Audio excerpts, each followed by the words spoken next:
வணக்கம். நமக்கு எண்கணி ஞானத்தையும் வேத ஜோதிட ஞானத்தையும் ஆன்மீக ஞானத்தை வழங்கிய அனைத்து குருமார்களுக்கும் நன்றி. அண்டு அதே வேளையில் இது ஒரு ஜோதிட விளக்க வீடியோ விருப்பம் உள்ளவர்கள் தொடர்ந்து பார்க்கலாம். சரி, இன்றைக்கு உங்களுக்கு டைட்டில் பார்க்குறப்பே தெரிஞ்சிருக்கும். நம்ம ஒரு விஷயத்தை பத்தி பேச போறோம். இது வழக்கமா நம்ம பேசுற டாபிக் இல்லையே அப்படின்னாலும் கூட அவருடைய வயது காரணமாகவும் அவர் தனக்குள்ள இருக்கிற சில கடமைகள் காரணமாகவும் சில விஷயத்த என்கிட்ட கேட்டிருந்தாரு.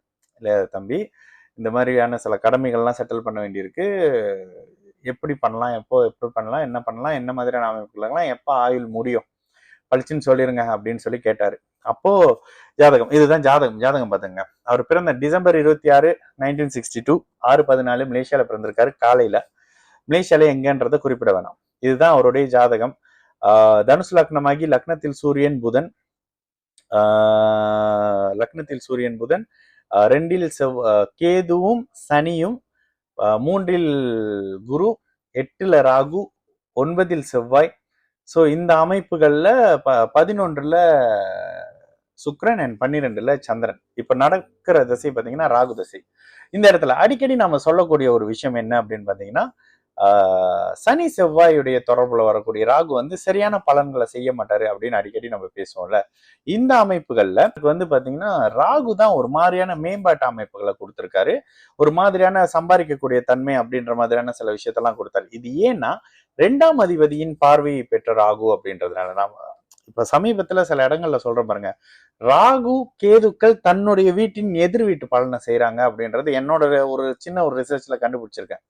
அதுல 2ஆம் இடத்தை பிரம்மாண்டப்படுத்தக்கூடிய அமைப்புகள் சில விஷயத்த பண்ணி அப்படி இப்படின்னு அதுக்கப்புறம் அப்படியே நோயை கொடுத்து ஒரு மாதிரியான பெரிய வருமானம் கொடுத்துட்டு இருக்கு. பார்க்கும்போதே இவர் எதுல சம்பாதிப்பாரு அப்படின்னு பளிச்சுன்னு தெரிஞ்சிடணும். செவ்வாய் தான் சுப அமைப்புல இருக்காரு. ஓகேங்களா?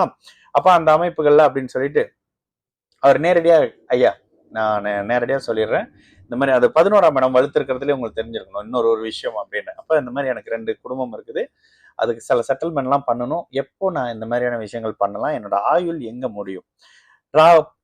உண்மையிலே ஒரு நல்ல தெளிவான ஜோதிடர்னா ஜாதகத்தை செக் பண்ணிட்டு அடுத்து அப்படி எடுத்த உடனே சொல்லிடலாம் ராகு தசை சந்திரன் புத்தியில தான்.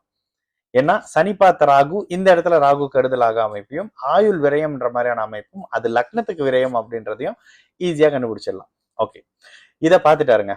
அதற்கு பிறகு தச்சையெல்லாம் நான் வேலை செய்யறேன்ல அந்த இடத்துல ஒரு மாதிரி பார்க்க வர்ற மாதிரியான ஒரு அமைப்புல பார்த்துட்டாரு. அப்போ தனியா இது பண்ணிட்டு வாங்க இந்த மாதிரி உங்கள்கிட்ட பேசணும்னு சொல்லிட்டு வேலை நிமித்தமா தனியா எந்த கன்சல்டேஷனும் நான் நேரடியா வைக்கிறது இல்லை. அவர் நான் இருக்கிற கம்பெனி ரிலேட்டடா அவர் வந்தனால அவர் ஒரு கிளைண்ட்னு வச்சுக்கோங்களேன், ஒரு கஸ்டமர், எங்களோட கிளைண்ட் இல்ல கஸ்டமர்னு வச்சுக்கோங்க. ஸோ அவர் கொண்டுட்டு வர்ற சார், அப்போ அவர் பார்க்க வேண்டிய சந்தர்ப்பம் வரும்போது அப்ப நீங்க அப்படின்னு சொல்லிட்டு ஒரு கெஃபேல உட்காந்து பேசும்போது இந்த அமைப்பை மறுபடியும் அவர் கேட்டாரு, கன்ஃபார்மா விக்கி அப்படின்னு. கண்டிப்பா கன்ஃபார்ம் தான். ஏன்னா ராகு தசையில சந்திரன் புத்தி இங்க கண்டிப்பான அமைப்புகள்ல விரைய அமைப்பை கொடுத்துரும் ஆயில. ஓகே, 2030ல இருந்து 32க்குள்ள இந்த அமைப்பு வரும். ஓகே, இது இவரோட ஜாதகத்துல பார்த்தோம். அவர் வந்தப்ப நான் பேசுனதும் அவரு இந்த அமைப்புல என்னன்னா இவருக்கு ஜோதிடம் வரும். இவர் பல இடத்துல பார்த்துட்டு அவரு அப்படியே ஒரு மாதிரி மிராக்களா அதிசயமா அப்படி பார்த்துட்டு இருந்தாரு. இந்த இடத்துல அவருக்கு ஜோதிடம் வரும்ன்றதுனால நான் அப்படியே கண்ணை மூடிட்டு சொல்றேன், சார் இந்த அமைப்பு உங்களோட ஒய்ஃபோடைய ஜாதகத்திலும் பிள்ளைகளோட ஜாதகத்திலும் துல்லியமா இருக்கும் அப்படின்னு.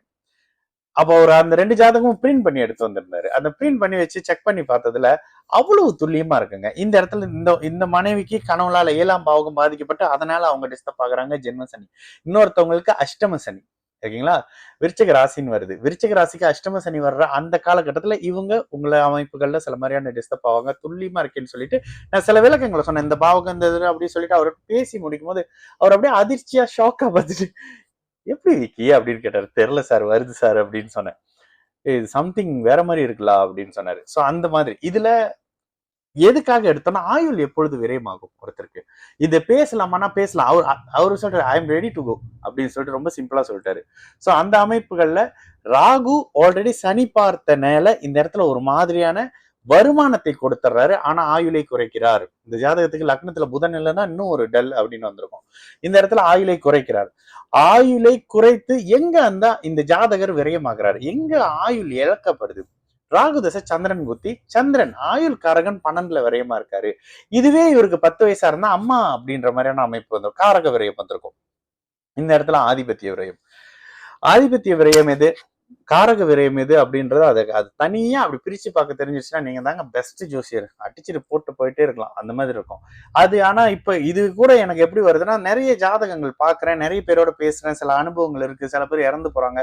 இந்த அமைப்புகளை வச்சு செக் பண்ணி பாக்குறதுல 8ஆம் இடம் 8ஆம் அதிபதி அப்படின்ற மாதிரியான தன்மைகள், அட்டமாதிபதி யாரு கட்டமாதிபதி, அட்டமாதிபதி தனக்கு அட்டமாதிபதியா செயல்பட போறாரா, இல்ல வேற வேற காரகங்களுக்கு அட்டமாதிபதி அட்டம அமைப்புகளை விரைய அமைப்புகளை பண்றாரா? இதுல சமீப காலமாக நம்ம அடிக்கடி பேசிட்டு வர்ற 6-8-12 6-8-12 அப்படின்ற மாதிரி அமைப்புகள்ல ஜோகா சோக்கா பக்கா இன்டர்வியூல அது ஒரு ராசி பலனா இல்ல ஒரு குடும்ப நிகழ்ச்சி மாதிரி ஒண்ணு நடத்தினாங்க இப்ப ரீசன்ட்லி.